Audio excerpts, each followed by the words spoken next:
The Volkswagen Up, a city car, a small car, great for parking, really good for nipping around. Surely this couldn't be your only car if you were a family of four. Well, it is for someone. Let's hear all about that. And don't forget to subscribe for more owners' reviews coming very soon.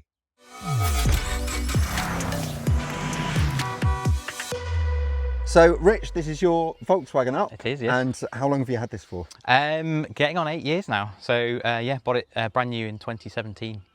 And so this is all paid off now, is it? And Yes. all yours. Yeah. I've never done that. How does it feel? Good actually. Yeah. It's a good moment. I think you always feel like you kind of have to preserve your car slightly while you know you still got those monthly payments. But yeah, it's nice to get to the moment where it's just like it's mine now. It's all good. Right. But yeah, I've avoided putting any stickers on it. Right. keeping it nice. It does, and it's in very good condition. Yeah. And so why did you choose this one when you came around to buying it? Well, I knew I always wanted to get a VW. This is the thing. I've always, growing up, always liked them. Obviously, like the Mark 1 Golf GTI is kind of the thing that you kind of have in mind with buying a VW. And I just like that kind of reputation for build quality, but also not being necessarily a kind of a luxury brand. It's kind of it's a car for everyone, really. Yeah. And I really like that. I really like that kind of philosophy of the cars, really. So it wasn't really much of a kind of choice, a deliberation. I wasn't really shopping around. I sort of knew that I wanted a VW. And then, yeah, I was just looking around and I just needed something relatively small to kind of get started, get on the road. Wasn't looking for anything kind of too big or flash. And I just loved the Up. I just love the city car. Did you potentially have a Golf in mind initially then? And then Polo, actually. A Polo, yeah, okay. yeah. So I mean, like Golf GTI was like there, like Right. That's a one-day thing. That wasn't at the time. Yeah, I was looking at a Polo. Really liked them. But actually went to VW, had a look at the Ups, read some reviews. They were really kind of positive reviews about them, and it was exactly what I needed at the time. So I went to order one essentially. I didn't spec this one up, so this was when we went to VW to have a chat with them about ordering one. They sort of said, well, there's one on a boat on its way now if you want it. And it was kind of exactly what I was looking for, really. The one thing that this had, which I hadn't planned to get, was that this is the turbo model. So this is the TSI, right. Which was kind of more or less new in 2017. But before then, it was just sort of two naturally aspirated models at 60 and 75 horsepower. Again, that wasn't something that was on my mind, but actually, I'm so pleased that I got this one. So what horsepower is this? This is 90. Yeah. Which is not a huge leap, and it's not a hugely powerful car either. But actually, having that turbo with the car, I think more or less doubles the torque of the car compared to the naturally aspirated version. So it's a lot easier to drive, and it's got a bit more shove compared to the other two models. And it's a light car, I guess, as well. Yeah. So that kind of horsepower. It's about a ton, yeah. So it's so obviously the 90 horsepower, not a lot, but kind of put into this unit, it's enough. Yeah. It's confident on motorways, overtaking's fine, and it's fun to drive as well. Well, I mean, the Up GTI is actually not even that far ahead of. It's about 115, I think, with horsepower, isn't it? That's right, it's not even yeah. that far. So this the TSI came out. It was the year before. So they got this in 2017. The GTI came out the year afterwards, and this was kind of like just the bridging vehicle between the sort of the original model and the GTI. So this wasn't actually kind of on sale for a very long time. So I think there aren't that many of them because everybody looking for a kind of fast Up went straight to the GTI after that. So this one sort of sits in the middle. I think the thing about the GTI was it's got a lot firmer ride compared to this one and the other models as well. Yeah. So there's kind of an argument to be said that this is kind of a good balance between having a little bit more speed and power, but also being a comfortable ride as well. And do you find it comfortable? Yeah. Yeah, very comfortable. This has gone everywhere. So yeah, I want to hear more about this. I mean, this is absolutely fascinating. So you have a family. You're a family of four. Mm-hmm. You have two small kids. Yeah. And you literally do everything in this car. Yes. Yeah. So holidays away, everyday jobs that you need to do, everything is in this car. I love it. So just tell me a bit more about Hear me this. out. This is as much car as you need. Okay.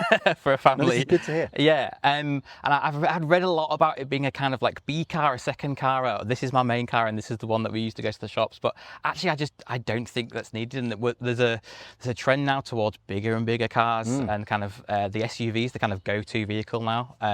But actually, this is as much as we've needed. You can see it's got the bars on. If we're going somewhere, we need a lot of storage space. put a box on. Yep. And when you don't need it, take it off. It's as simple as that, really. So yeah, this goes down to the south coast every year when we go on holiday. It goes up to Northumberland. It's been everywhere in between, with all of us in travelling comfortably. I just love it, and no complaints in that sense. You all fit in fine. The luggage all fits in. You don't need any more space. No, and as I say, like if we have a lot of luggage, a lot of things to move around, we go camping in this as well. We just put the roof box on and load that up, and then actually having the sort of relatively big roof box with everything packed in, there's almost nothing actually in the cabin space other than the passengers. So yeah, I think you have a really good point there as well, because you're right, things have just got bigger and bigger and bigger. And I was speaking to somebody the other day who already has an SUV and was saying, oh, I think we're going to have to go up to the next because it's just not enough. But I think you can get to a point where actually it's never enough. You know, in your head, you just think that you just constantly, you need a van. It's the goldfish effect, right? So like the bigger thing, you grow to your space, you live to your means. So you get a bigger car, you get into the habit of just throwing things in and out of all the time, and then you just need something bigger and then bigger and bigger and bigger. But actually, if you just sort of manage it, then this is as much as you need. I do find as well, I've had one as a courtesy car once before, and the thing that struck me straight away was actually, and it's a bit of a cliched phrase, but TARDIS-like, but it is actually a lot bigger and a lot roomier, let's say, inside than you might anticipate it being. The headroom's really good, and actually when you're sitting there in the front, it does feel quite spacious, doesn't it? Yeah, so I mean, it's built to a cost. It's a cheap car, and even was when it was bought in 2017. But because of that kind of cost effectiveness in the way that it's built, actually the cabin space is quite big. So if you look at the doors, for example, they look a bit like van doors with being white on the inside. Okay, that's a good, but you, like there's a couple of inches of space there that's been kind of borrowed by not having all of the kind of like soft touch materials and padding and all that kind of stuff. All the soundproofing, which just like shrinks things in. So actually when you sat inside it, and it's quite boxy as well, like it's quite angular. So the cabin space is pretty big. As I understand it, it's more or less the same size as the Polo on the inside. It's just all the extra bits on the outside that give it that extra size, really. Wow. So you've had this for 8 years, did you say? Almost 8 years. Almost 8 years. Yeah. So in that time, what would you pick out as your maybe 3 things that you love the most about this car? Well, the economy is one of the main things. So in terms of the fuel economy and just the running costs of it as well. So it's, I mean, you can't put more than 30 quid in the tank in terms of petrol. Wow. Like you could just about squeeze 40 quid's worth of fuel in it if you absolutely wanted to top it out. But yeah, it's really good fuel economy. It's sort of averages of sort of mid 50s, high 50s. The journey here, I kind of clocked it, was 65 mpg coming in, sort of an hour's drive, a mix of kind of A roads and city driving. So it's really economical to drive. Fantastic. Yeah, that's one of the best things about it. I sort of, when I roll into petrol stations and the pickup truck that's just gone before me and there's like 120, 140 quid on the thing, I'm like, oh my, I couldn't imagine putting that much fuel into it. So it's really economical that way. And economically in the fuel, but also just in the running costs of it as well. Which is really great. So that's the main thing for me. Another thing which I really like is the size, and you would look at it and go, actually, that's a downside to this, but it really isn't. It makes parking a doddle. Cars are getting bigger, but parking spaces and parking bays are not getting bigger. So actually, I'm always the one who can kind of sneak in that spot that no one else can get in for parking. Parallel parking's a doddle as well. You know, we live in a city, in a terrace house, quite a crowded street. So actually, that makes it simple as well. And I guess the other thing is it's fun to drive. I really enjoy driving it. It's a manual, so like longer journeys are probably more tiring to drive than maybe something that just kind of sits and cruises in an automatic. But because it isn't kind of overly built up, it doesn't have like loads of sound sort of deadening it and things, you feel quite connected and quite engaged with the road. So actually it's a fun driving experience. It takes work, and I know that's not for everybody. But yeah, it's really fun. So my main 3 things really. And in terms of, you mentioned there about running costs, how has the maintenance been, and has there been any issues at all? Very little. I think one of the sort of known issues with the Up is that the rear drums can be a bit sticky. So particularly in winter, if it's very wet or very cold, that's been the main issue with the car. Actually, that was more of a problem earlier on, maybe when all the parts were just newer. And we live on a hill, so we have to park it on a hill, so it's always sat on the handbrake. So I think that was an issue with kind of the sticky rear drums. But actually, as it's got older, that's got easier to manage, or it's got less of a problem, or I've got better at managing it. Well, So I'm not cranking the handbrake quite so hard. Right. But it's a known thing with the Up. That's the sort of main thing. But everything else mechanically is absolutely fine. Okay, great. And is there anything that you don't like or that you would change about it? A couple of things. I mean, generally, I'm very happy with this car. I mean, I've had it for as long as I have, and I just intended to get it for a couple of years to kind of tie me over into getting something else, but actually it's just stayed because it's doing everything that we want it to do right now. The main issue is the headlamps, I think. So again, 2017, it was just on the cusp of everything being sort of LED headlamps as standard. This doesn't have them. The daytime running lights are LED, but the main lamps are just kind of your standard bulbs, and they're not very bright, so nighttime driving would be easier if it had LED lamps in there. And the second thing, and it's a small thing, but the sun visor, the vanity mirror in it, doesn't have a slidey thing across it. So actually when you bring it down, like, you're either just staring at your own face while you're driving, or if you angle it, you're just staring at your own belly, which, like, nobody wants that when you're driving. So, and I know it's built to a cost, but I wish they just put that in just so you could, like, not be looking at yourself while you're driving while that's down. So yes, small thing really, but yeah. I can imagine that is actually a little bit disconcerting, actually. It is quite annoying. Okay, well, those two things out of an entire car for 8 years, it's not bad going, is it? Yeah. Shall we have a look inside? Let's do it. Let's see how TARDIS-like this actually is inside the Up then, Rich. Oh, I see what you mean about the vanity mirror. There we go. Yes. Yeah. It really does, doesn't it? It's literally straight on your face. Yeah. Apart from that, though, you're pleased with everything in here. Yeah, absolutely. So so this is the high up model. So it's got the steering wheel with kind of all the selector points on again.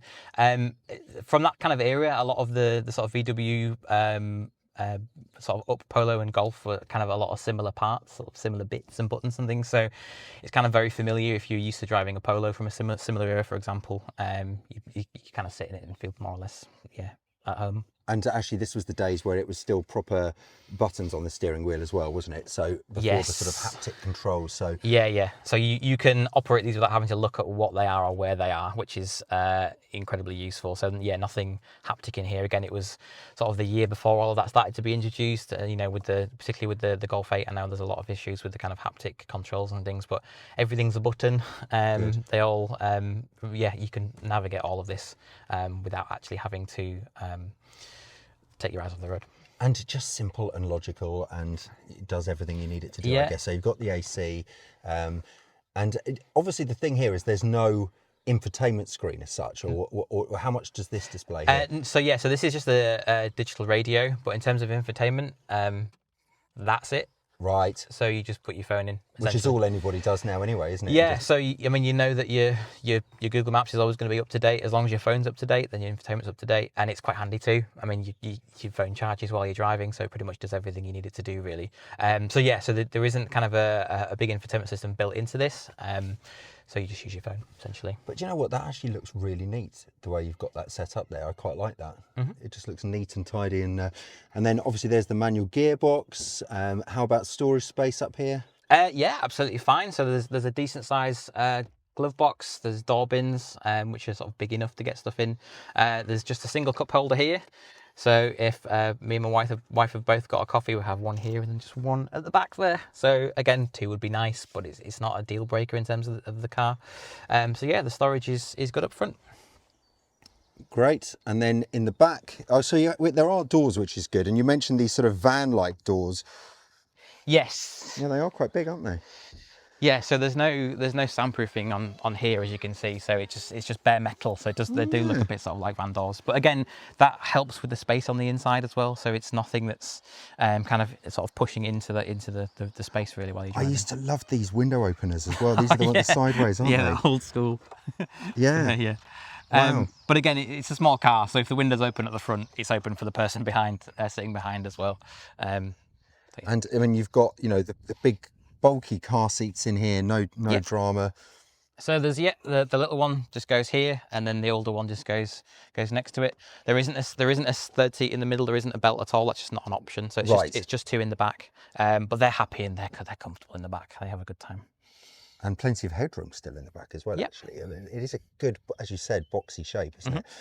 Okay, great. And then the boots. Here we are around the back. Yeah. Now this was the bit I thought as a family you'd struggle with, but you don't. No, it's not a huge boot, but so it's got this one and it's got the false floor here. Oh, that makes a difference, doesn't it? Yeah. As I understand it, the Up was originally designed to be rear-engined, which is why it's got this big bay at the back here. So this is quite big. This comes underneath here as well, and then underneath here. This is the big bay I was talking about. There's room for a full size. It just goes down and down, doesn't it? Full size spare wheel. So that's really low, and this is the big space that I believe, as I understand it, was originally planned for the rear engine unit. Wow. So they just put a full size spare in there now, which is really again really reassuring to have. Yes. Sort of long journeys and quite unusual these days, isn't it? Yeah. You have got everything you need. That makes a big difference. And you can. Does this stay up if you want it to stay up? Yep. So it just slots in there. Oh, yeah. It just stays there, and then you can just put it down and drop it in into there. Fantastic.